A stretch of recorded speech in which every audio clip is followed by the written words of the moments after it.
Muchas gracias por acompañarnos en una emisión más de este mes con. En esta ocasión tenemos un programa especial con Luis Bravo Navarro. Luis, ¿cómo estás? Nieves, muchas gracias. Director de Comunicación Corporativa de CFE. Gracias por acompañarnos el día de hoy en este programa, Luis. Al contrario, gracias a ti por esta oportunidad que nos das de explicar un tema de enorme relevancia para el país. Gracias, Luis. Y bueno, la razón de hacer este programa está relacionado obviamente con la reforma constitucional en materia energética que se ha presentado recientemente y conocer de primera mano cuál es el punto de vista, cuáles son las razones que han llevado a CFE a presentar o al presidente a presentar esta iniciativa de reforma constitucional, relacionado también con que nos pudieras explicar un poco, Luis.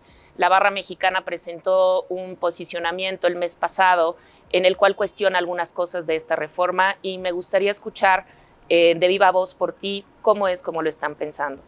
Y para iniciar, yo creo que para entender y contextualizar, lo más importante sería conocer cuál es el objetivo de la reforma, Luis. ¿Qué buscan? Claro, fundamentalmente, Marinieves, nuevamente gracias por la invitación. Lo que propone la reforma del presidente López Obrador es poner orden en un caos que hoy vive el sistema eléctrico mexicano. ¿Cómo se va a poner orden? En primera instancia, se va a fortalecer a la CFE a partir de que esta fue pulverizada después de la reforma de Enrique Peña Nieto, esta reforma de los sobornos de los Oya, etc.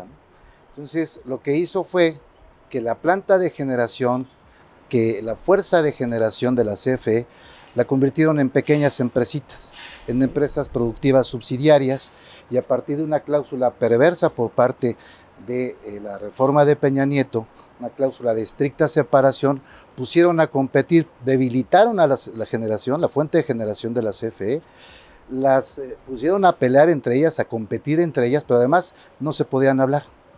Okay. Esto con la intención de debilitar la capacidad de generación de la CFE para permitir y justificar el ingreso de los privados extranjeros sobre todo.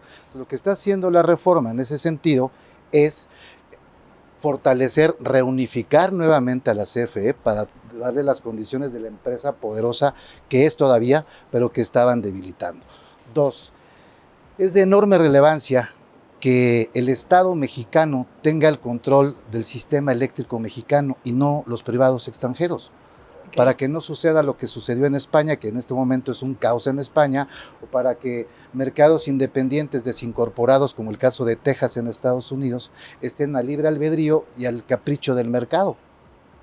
Entonces lo que se está haciendo es que el sistema eléctrico mexicano será controlado, el rector será el Estado mexicano, sin que esto signifique que estés expulsando a la inversión privada, tanto nacional como extranjera. La CFE va a generar el 56% de la energía de este país y los privados el 46%, que es un mercado inmenso, ¿no? Luis, el artículo segundo transitorio señala que los permisos de generación eléctrica y los contratos de compraventa de electricidad con el sector privado se cancelan. En octubre, en este comunicado, en este pronunciamiento de la Barra Mexicana, se señala que esto supondría un gran impacto al Estado de Derecho al prever la cancelación unilateral de permisos y contratos, lo que además supondría el pago de indemnizaciones millonarias. ¿Qué nos podrías decir al respecto? Hemos escuchado con mucha frecuencia este argumento, pero permíteme decirte que no es así. Primero que nada, la cancelación de los contratos es porque se va a transitar a un nuevo modelo de generación, un modelo de generación mixta, decía yo, 56% la CFE, 46% los privados. En el momento que tú transitas hacia un nuevo modelo, en el momento que se empieza a aplicar la reforma eléctrica, pues tendrán que modificarse esos contratos. Se cancelan los anteriores, pero no quiere decir que no vaya a haber nuevos contratos bajo las reglas del Estado mexicano, pero los contratos continúan. Yo no veo tampoco, porque se dice que van a demandar y que se van a ir a instancias internacionales, yo no creo que haya uno al que no le convenga quedarse. Uno. ¿Por qué? Porque, ¿de qué tamaño es el mercado? Pues es un mercado inmenso, es más grande que España, es más grande que Alemania, que Argentina, más grande que, bueno, que cualquier país de Latinoamérica, a excepción de Brasil. O sea, ese 46% corresponde a más o menos lo que es todo el país de Argentina. Sí, claro, por supuesto. Okay. O a todo lo que es Colombia, o a todo lo que es Venezuela, a todo lo que es Chile. Entonces es un gran mercado. No les va a convenir irse. Pero no bajo una amenaza, al contrario, se les está invitando a seguir invirtiendo y a seguir generando. Además, te voy a decir algo que es muy importante. Toda la demanda del país, aunque entren primero las máquinas, que es el criterio de despacho, todos caben, porque la demanda la va a satisfacer en primera instancia la CFE y después las intermitentes. Entonces lo van a lograr, van a poder estar en el mercado. Me gustaría que ahondaras un poquito en ese tema, porque en este mismo pronunciamiento la barra mexicana expresó su preocupación sobre el cambio de las reglas del despacho energético. ¿Cómo opera actualmente el despacho y hacia dónde se pretende su modificación? Mira, el despacho no solamente es un tema económico, el despacho tiene que ver también con un tema técnico y eso se tiene que entender. En ningún sistema eléctrico del mundo puede haber primero o darle la prioridad a energías intermitentes. Es cierto, las eólicas y las fotovoltaicas son limpias, sí, pero son intermitentes y un sistema que debe mantener cierto, vamos a decirlo coloquialmente, cierto ritmo en el flujo de energía, no puedes permitir que haya esa intermitencia. Primero tienen que entrar las energías firmes, que son a partir del carbón, aunque les digo que además es muy poquito, y de las hidroeléctricas, de todas estas fuentes de generación que tiene la CFE, para darle estabilidad, estoy técnicamente hablando. Y luego ya entrarán, si caben, las intermitentes eólicas de extranjeros y de privados y de quien sea. Pero entonces estás hablando de un tema que no es ideológico, que es un tema técnico y que tampoco es un tema de mercado, ¿no? ¿Qué pasa entonces si entran primero las renovables que son intermitentes? ¿Qué pasa con el sistema? Pues imagínate que tú te acuerdas cuando éramos chiquitos, cuando entraba y salía, tenías que utilizar lo que se llamaba un controbol, Ajá. ¿no? Porque si no echaba a perder, venía una variación en el voltaje y entonces se quemaba tu tele. Eso mismo sucede en un sistema. Entonces tú no puedes permitir que las energías intermitentes estén primero porque estás poniendo el riesgo. Y además hay que decirlo, hay una sobresaturación. La Comisión Reguladora de Energía otorgó permisos indiscriminadamente a privados y entonces hay un exceso de generación que está circulando en la red y pone en riesgo el sistema. Por eso me refería yo que hay un caos. Se trata de poner orden, porque todos esos permisos que están fuera del marco de la ley, por supuesto que no se van a reconocer. Hablando de este tema del despacho, pues el SENACE, ¿no? Es el que se encarga de precisamente mantener la estabilidad del sistema eléctrico. Es correcto. Sin embargo, también hay una preocupación importante para la barra por la incorporación del SENACE a la CFE y que la Secretaría de Energía integre nuevamente a la CRE y a la CNH. Esto se entiende como un conflicto de intereses entre el regulado y la CFE. O sea, no sería la CFE juez y parte cuando subsume el SENACE dentro de sí misma. No, al contrario, lo que es parte de fortalecer que el Estado mexicano sea el rector. Tú incorporas, esto funcionó desde el 2014 hacia atrás. O sea, el SENACE siempre ha estado funcionando, es una gran institución que siempre funcionó y era parte de la CFE. Lo único que se hace es regresarla. Y en aquel entonces no había problemas. El SENACE utilizaba los criterios de despacho de manera igualitaria porque no son nuevos los privados generando en este país, ya tienen muchos años aquí y no había habido ninguna queja. El tema aquí es que la CRE, por ejemplo, que se incorpora a la Secretaría de Energía, dio permisos indiscriminadamente, evidentemente con actos de corrupción, te doy una lana y déjame generar y trépame al sistema, ¿no? Y por otro lado, pues tiene que ver con la regulación del mercado y vigilar los contratos, que estos estén perfectamente en la ley, ¿no? Se elimina el mercado energético porque se entiende que una de las grandes críticas que se hacen es que la reforma eliminaría el mercado energético, convirtiendo a la CFE en un monopolio. Los generadores solamente podrían venderle a la CFE, esto se repite con mucha frecuencia, y únicamente se podrá consumir la energía que venda la CFE. Pero ¿qué pasa entonces, por ejemplo, con el autoabasto y con la generación distribuida? Porque en un proyecto de autoabasto, por el propio nombre como lo es, tú generas la energía y tú la utilizas para ti, igual que como los paneles solares de tu casa. Entonces, si se dice que todo tiene que pasar con la CFE, por la CFE, ¿qué pasa con el autoabasto? ¿Qué pasa con los paneles? El autoabasto y la generación distribuida van a seguir siempre y cuando estén dentro del marco de la ley. Vamos a los dos. El autoabasto es la generación para el consumo y la ley dice que los excedentes de este generador independiente se le tienen que vender a la CFE.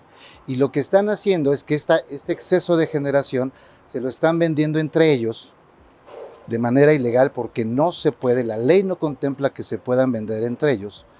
Y entonces lo que están haciendo es utilizar las redes, en lo que se llama el porteo estampilla, o sea, el transporte de la luz no se lo pagan a la CFE, o sea, se venden ilegalmente entre ellos la luz, fingiendo, simulando una sociedad, ¿no? Los hacen socios, pero en realidad son clientes. La ley no permite que ese exceso de generación se lo puedan vender entre ellos.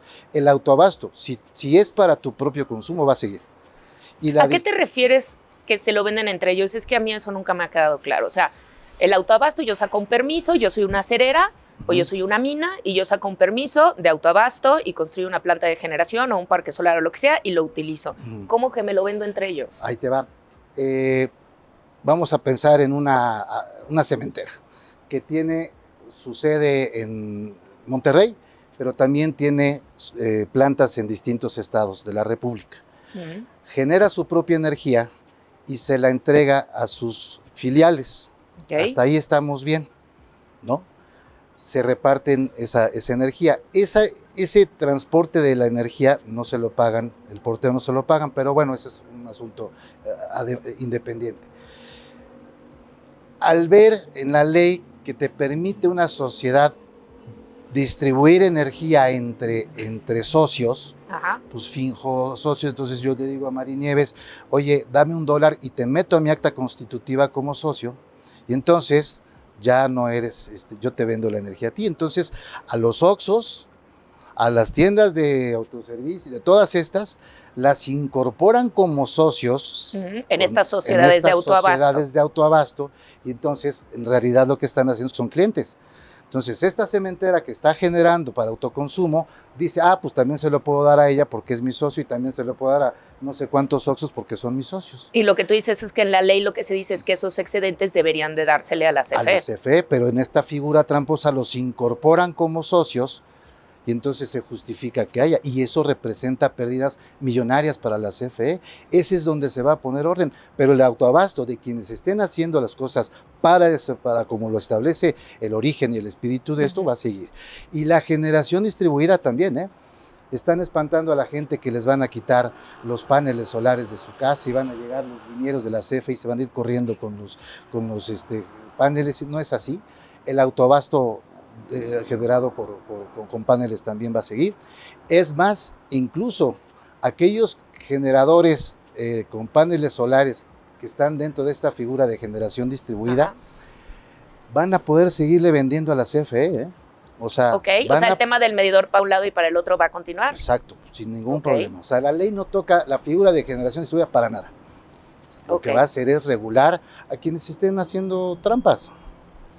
Esto me imagino que se va a legislar después en una ley secundaria, ¿no? Porque seguramente sí. Creo que lo que existe de mucho la duda es cómo está redactado este segundo transitorio, ¿no? Que es muy tajante y que a lo mejor se ha prestado precisamente a este tipo de interpretaciones. Claro, pero finalmente van a seguir, ¿no? O sea, desde luego una reforma constitucional requiere de leyes secundarias donde se ponen las reglas del juego muy claramente, y esto es un proceso legislativo que no se implementa en 3 días, ¿verdad? Es un proceso, ¿no? Se critica mucho también de esta reforma, sobre todo por los grupos ambientalistas, que llevará a que México genere un porcentaje mucho mayor de energías sucias, eliminando prácticamente la generación a través de renovables.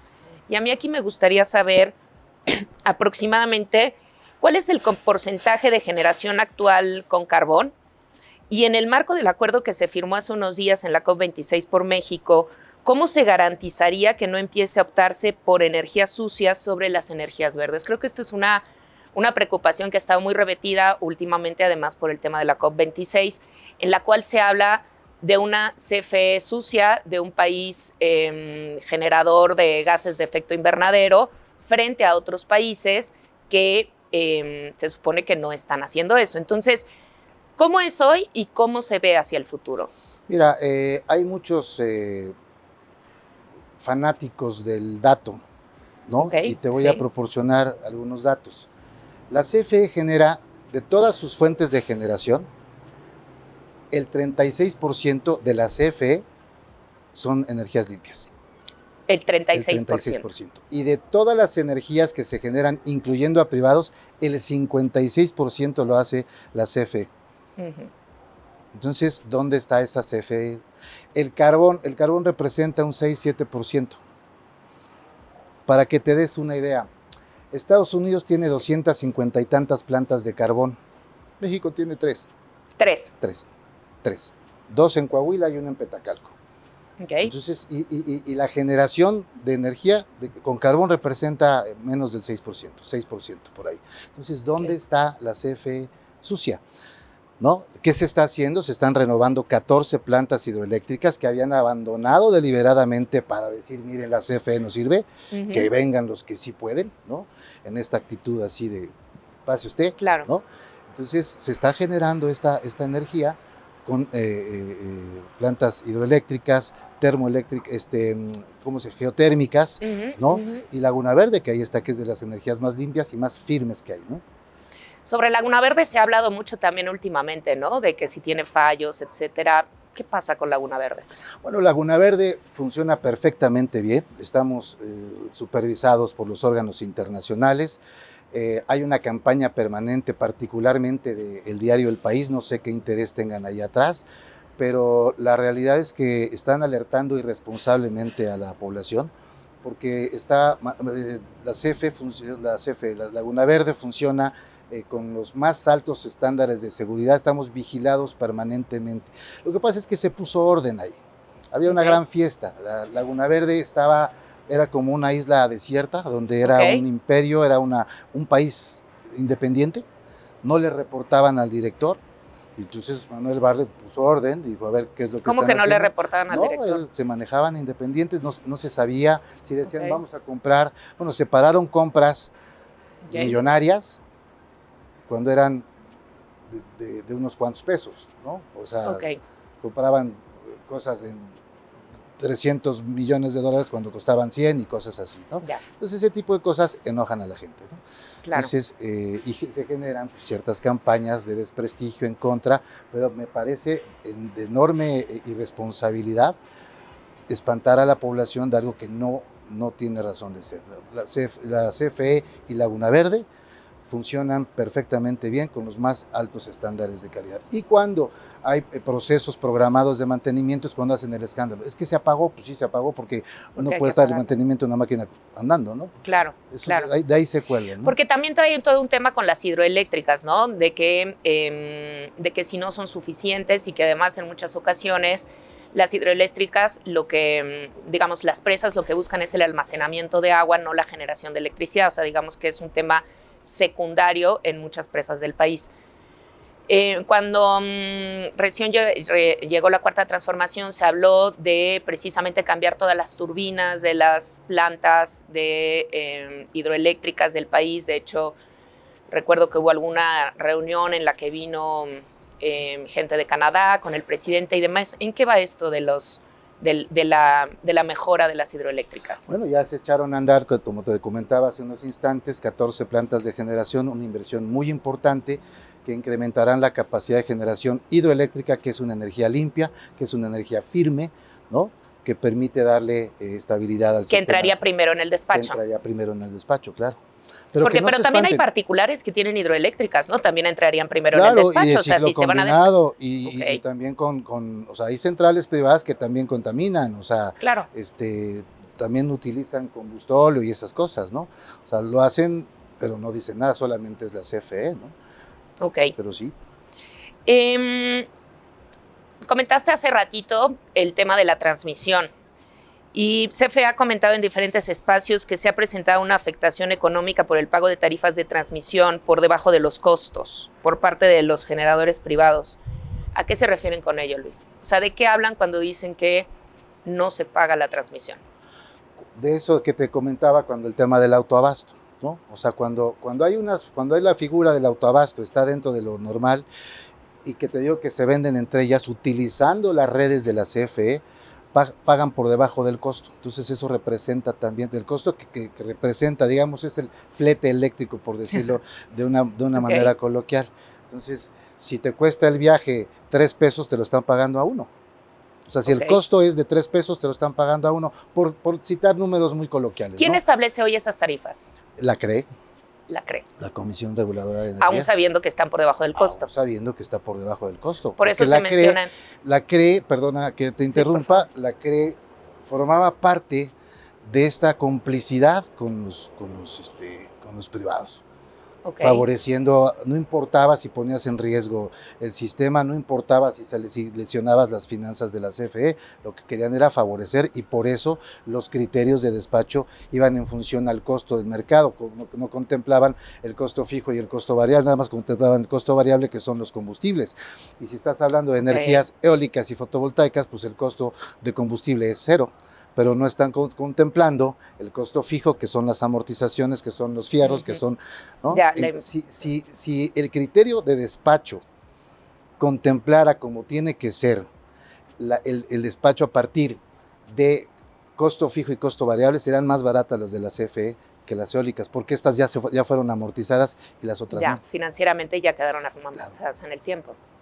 Y entonces esto de las tarifas de transmisión, por eso es que en la reforma se establece que será CFE quien establecerá esas tarifas. Así es correcto. Para evitar quebrantos económicos. Y tarifas para justas parejas, no para la CFE, o sea, ellos van a tener que pagar lo que han dejado de pagar. ¿Y esto de qué va a impactar a la gente? La gente puede decir, bueno, a mí qué me importa que todas estas cosas que son muy técnicas y son muy enredadas. Si tú tienes una empresa que tiene pérdidas, pues tienes que impactarlo en el recibo. De hecho, eso es una de las grandes preocupaciones de las que se habla, ¿no? Que se dice que va a subir. La CFE no lo impacta en el recibo, como lo está haciendo Iberdrola en España, o como lo hicieron los tejanos en Estados Unidos. ¿No? ¿Qué sucedió? Y eso es bien importante. En Texas, un evento climático elevó hace unos meses, el gas, el BTU, en febrero de ya casi un año. Sí. Elevó las tarifas, de 3 el BTU, de $3 a 500. Los privados dijeron, en lugar de decir, venga México, te he exprimido, te echo la mano y le entramos todos juntos, apagaron sus máquinas, se dieron una media vuelta y dijeron, tú arregla los CFE, y entonces entraron todas las plantas de generación de la CFE a recuperar la energía que se perdió en ciertos estados del norte en 3-4 días, cuando Texas hasta la fecha tiene todavía problemas en algunos lados. Por eso es importante que sea el Estado mexicano. ¿A eso se refieren cuando hablan de la vocación social de CFE? Claro. O sea, los privados están para hacer negocios. ¿De sacarla de la lógica del mercado? Claro, tú no puedes dejarle al mercado decisiones como estas.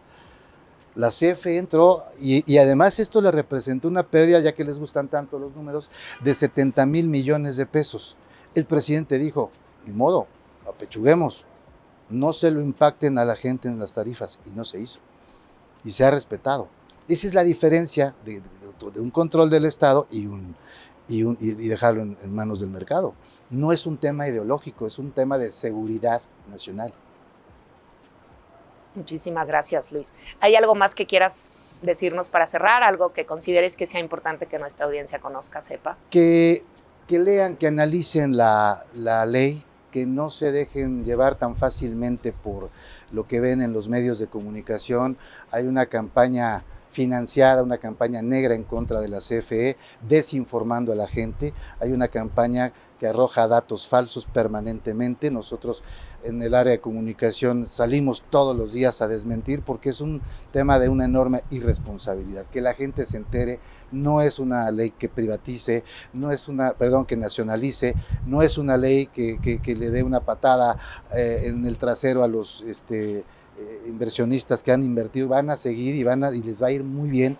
Y entonces es simplemente tener orden y que el Estado mexicano sea el rector, del sistema eléctrico de este país, porque es un tema, insisto, de seguridad nacional. Pues muchísimas gracias, Luis, por habernos acompañado el día de hoy. Muchísimas gracias a todos los que están con nosotros. Creo que es muy interesante siempre escuchar de primera mano cómo se responden las cosas en un tema tan polémico como la reforma energética. Gracias a todos por acompañarnos y hasta pronto. Gracias.